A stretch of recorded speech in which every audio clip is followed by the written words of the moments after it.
October 15, 1944, 700 meters beneath the churning waters of the Philippine Sea.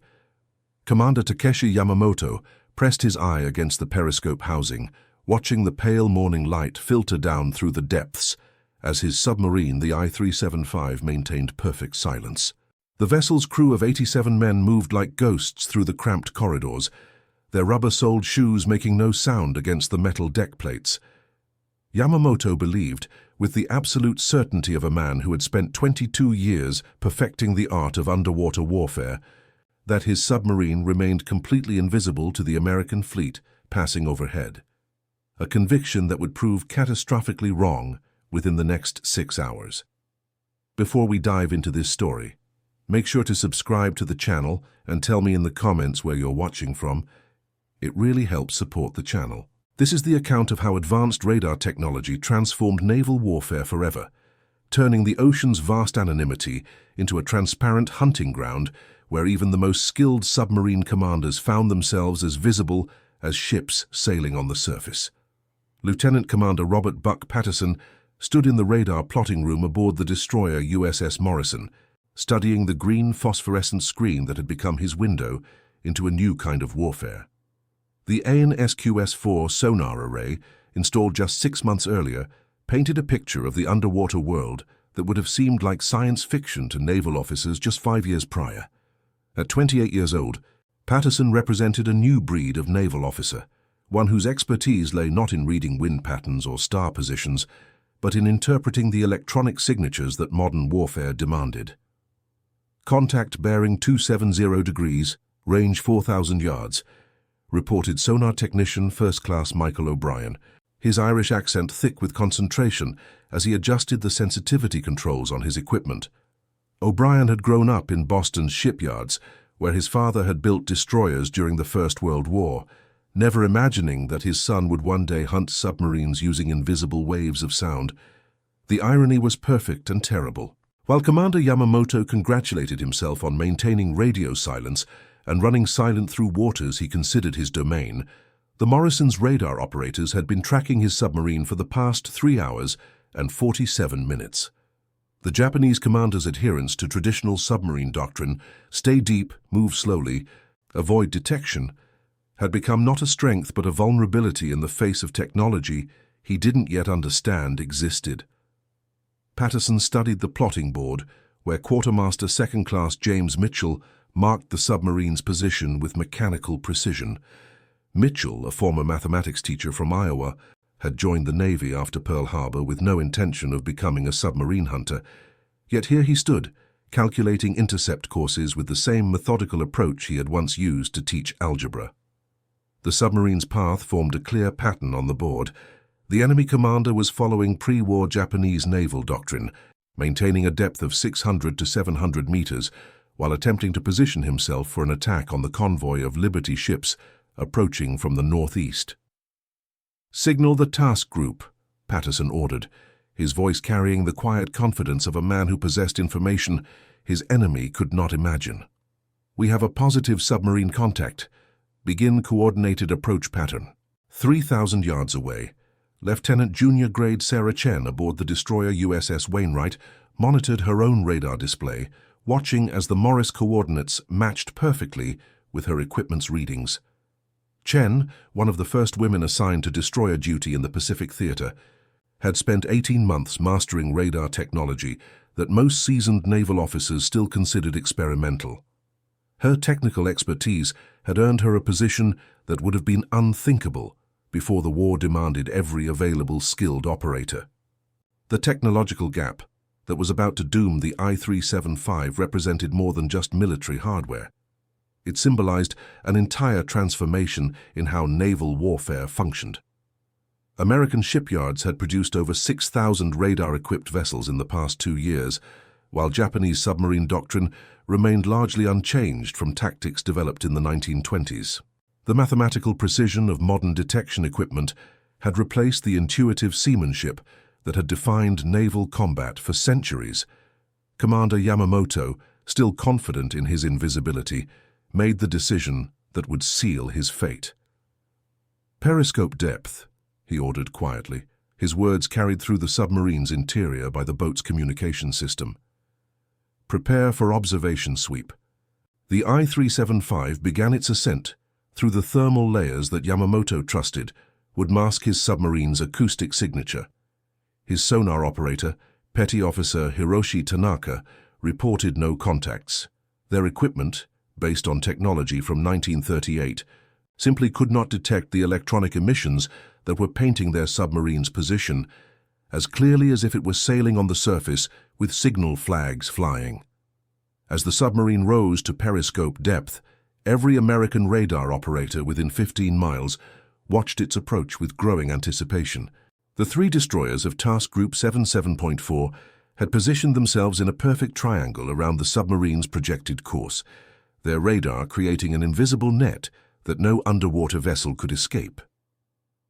Range closing to 2,000 yards, O'Brien reported, his headphones crackling with the electronic returns that marked the submarine's position.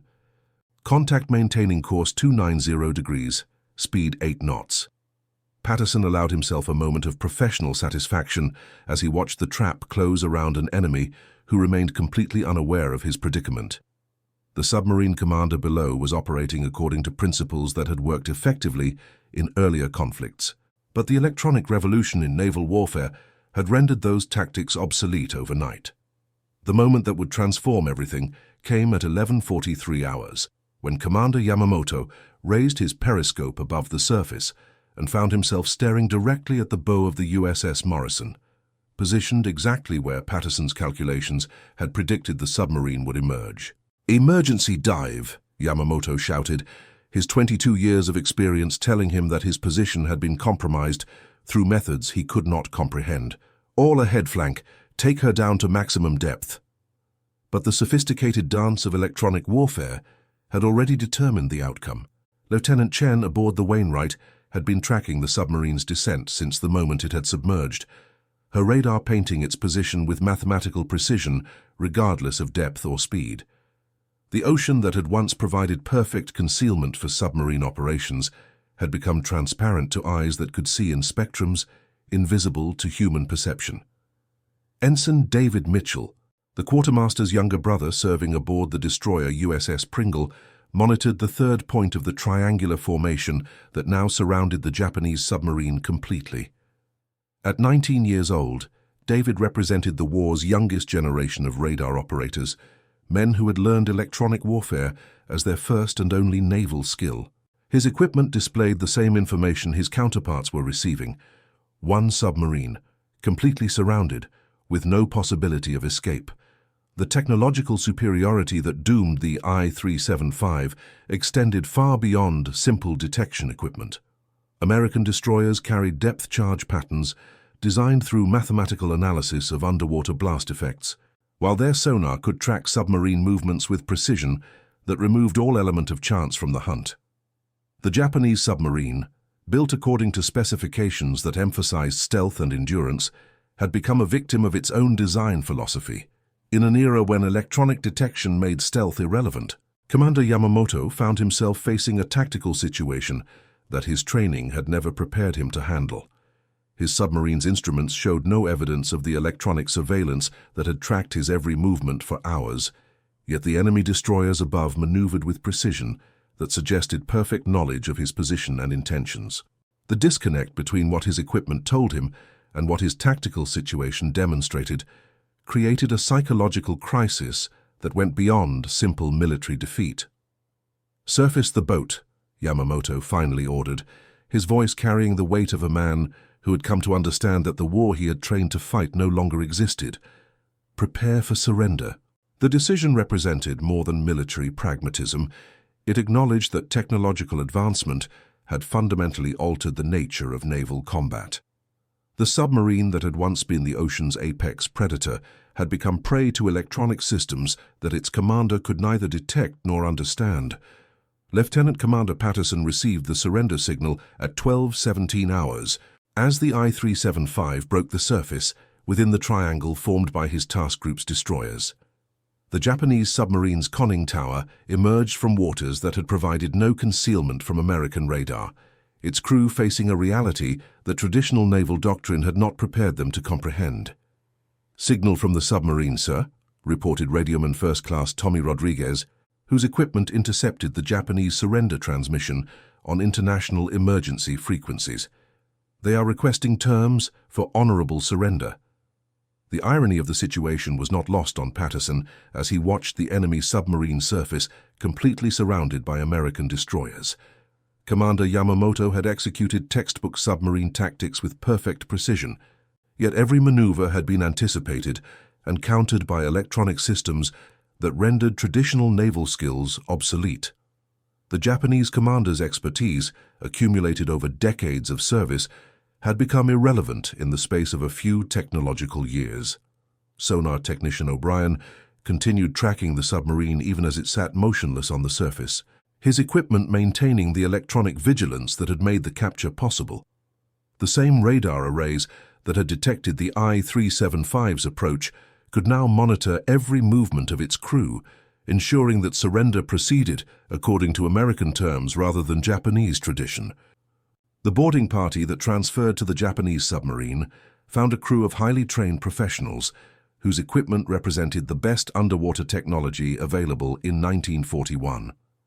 Their submarine carried torpedoes designed with mechanical precision, navigation equipment that could track position within meters across thousands of miles of ocean, and communication systems that maintained contact with headquarters across vast distances.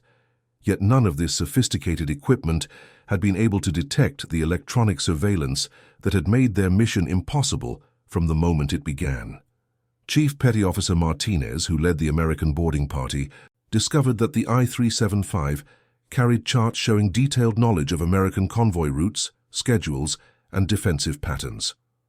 The intelligence gathered by Japanese reconnaissance indicated planning that had taken months to complete and demonstrated tactical awareness that might have succeeded completely in earlier conflicts.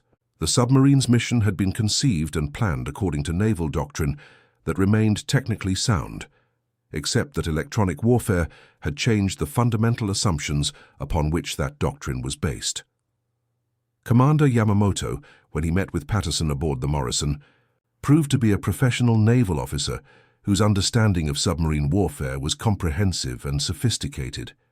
His tactical decisions during the approach had been theoretically perfect, and his crew's execution had been flawless according to traditional submarine doctrine. The failure of his mission stemmed not from mistakes in planning or execution, but from operating according to principles that electronic technology had rendered obsolete. "Your radar detected us throughout our approach," Yamamoto said through his English-speaking communications officer, his statement forming both a question and an acknowledgement of technological defeat. "Our instruments showed no indication of your surveillance." Patterson confirmed what the Japanese commander had already deduced through tactical analysis of the situation. American radar technology could track submarine movements at ranges and depths that made concealment impossible, while Japanese detection equipment remained unable to identify the electronic emissions that revealed their position. The technological gap represented not just superior equipment, but an entirely different conception of how naval warfare functioned. The interrogation of the I-375's crew revealed the psychological impact of technological obsolescence on professional military personnel. These men had trained for years to master submarine operations that required exceptional skill and courage, yet they had been defeated by systems they could neither see nor understand. Their expertise remained technically valid, but the context in which it operated had changed completely. Lieutenant Chen's analysis of the captured submarine's equipment provided insights into Japanese naval technology that proved both impressive and outdated. The I-375 represented sophisticated engineering applied to tactical concepts that predated electronic warfare, creating a vessel that was simultaneously advanced and obsolete. The submarine's design philosophy emphasized the traditional submarine advantages of stealth and surprise, but electronic detection had eliminated both factors from the tactical equation. The crew of 87 Japanese submariners who were taken prisoner represented a complete cross-section of their nation's naval personnel, from experienced petty officers who had served since the 1920s, to recent graduates of naval academies who had trained specifically for submarine operations. Their capture intact provided American intelligence with comprehensive information about Japanese submarine doctrine, training, and equipment, intelligence that revealed how little Japanese naval planning had adapted to electronic warfare realities. The technical examination of the I-375 systems showed that Japanese submarine technology remained focused on improvements to traditional capabilities rather than development of electronic warfare equipment. The submarine carried advanced torpedo systems, improved battery technology for extended underwater operations, and sophisticated navigation equipment for long-range missions. However, it completely lacked the radar detection equipment that might have warned its crew of American electronic surveillance. Patterson's after-action report documented how radar technology had transformed submarine hunting from a game of chance to a mathematical exercise in positioning and timing. The 3 destroyers of his task group had detected, tracked, and captured an enemy submarine using tactics that would have been impossible without electronic systems developed specifically for anti-submarine warfare. The success represented not just superior equipment, but a fundamental change in how naval combat functioned. The broader implications of the I-375's capture extended far beyond a single tactical victory. American naval intelligence recognized that electronic warfare had created a permanent advantage that would persist for the remainder of the conflict and reshape post-war naval strategy. Submarines that had once been the most independent and effective warships had become dependent on technological parity for survival. Commander Yamamoto's final observation, recorded in his post-capture interview, provided the most insightful analysis of the technological transformation that had doomed his mission. "We trained to fight in an ocean where concealment was possible," he said through his interpreter. "You have created an ocean where everything is visible. This changes the nature of naval warfare completely." The crew members of the 3 American destroyers who had participated in the capture recognized that they had witnessed a demonstration of technological supremacy that went beyond simple military victory. Their radar equipment had made submarine warfare predictable in ways that removed traditional elements of skill and chance, creating a new kind of naval combat where electronic superiority determined tactical outcomes before engagements began. The I-375 was escorted to Pearl Harbor for detailed technical examination, while its crew was transferred to prisoner facilities where intelligence officers spent months documenting Japanese submarine doctrine and training. The information gathered from the capture contributed to American understanding of enemy naval capabilities and confirmed that Japanese submarine operations remained vulnerable to electronic warfare tactics. Sonar technician O'Brien's detailed logs of the submarine detection provided training material that was distributed throughout the Pacific Fleet, demonstrating how radar technology could track submarine movements with precision that made traditional anti-submarine tactics obsolete. The electronic signatures recorded during the hunt became standard reference materials for training new radar operators. The technological lessons learned from the I-375's capture influenced American submarine design and operational doctrine for the remainder of the war.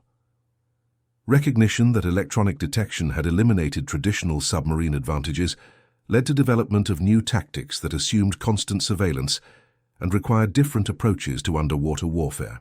Lieutenant Chen's technical analysis of the radar tracking data provided mathematical models for predicting submarine movements that were incorporated into standard anti-submarine procedures throughout the Pacific Theater.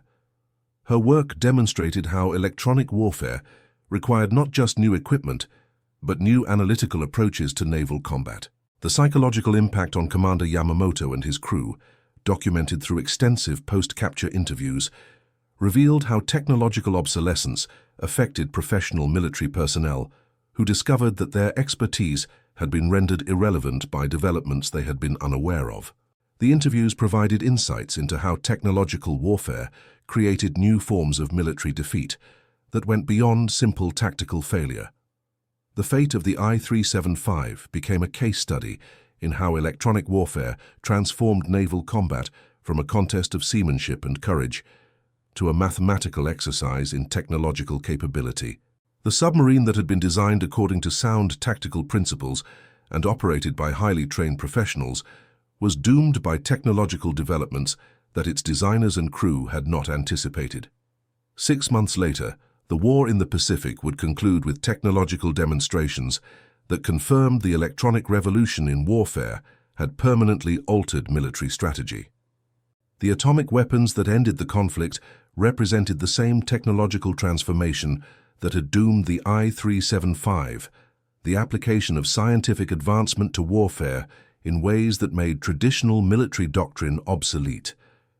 The 87 crew members of the I-375 survived the war and returned to Japan, where many of them contributed to post-war naval development that incorporated the electronic warfare lessons they had learned as prisoners. Their experience provided valuable insights into how technological advancement required not just new equipment, but fundamental changes in military thinking. Commander Yamamoto spent the post-war years analyzing the tactical situation that had led to his submarine's capture, contributing to Japanese understanding of how electronic warfare had transformed naval operations. His analysis influenced post-war submarine design and doctrine that recognized electronic warfare as a permanent factor in naval combat. The radar technology that detected and tracked the I-375 continued evolving throughout the post-war period, eventually developing into the sophisticated electronic systems that define modern naval warfare. The principles demonstrated during the submarine's capture, electronic detection, mathematical prediction, and technological superiority, became standard elements of naval strategy. Lieutenant Commander Patterson's career continued in the post-war Navy, where he specialized in electronic warfare development and training. His experience during the I-375's capture contributed to American understanding of how radar technology had permanently altered naval combat, leading to continued development of electronic warfare capabilities. The destroyers Morrison, Wainwright, and Pringle continued serving in the Pacific theater until the war's conclusion, their crews becoming experts in electronic warfare tactics that proved decisive in subsequent submarine encounters. The task group's coordinated use of radar technology became a model for anti-submarine operations throughout the Pacific Fleet. The technical intelligence gathered from examining the I-375's equipment contributed to American understanding of Japanese naval capabilities and influenced post-war technological development. The submarine's sophisticated mechanical systems provided insights into Japanese engineering, while confirming that their naval technology had not adapted to electronic warfare realities. The mathematical precision that had made the submarine's capture possible became a standard characteristic of post-war naval operations, where electronic systems provided information that removed traditional elements of uncertainty from military planning. The tactical principles demonstrated during the hunt became foundational elements of modern anti-submarine warfare. And that concludes our story. If you made it this far, please share your thoughts in the comments. What part of this historical account surprised you most? Don't forget to subscribe for more untold stories from World War II, and check out the video on screen for another incredible tale from history. Until next time.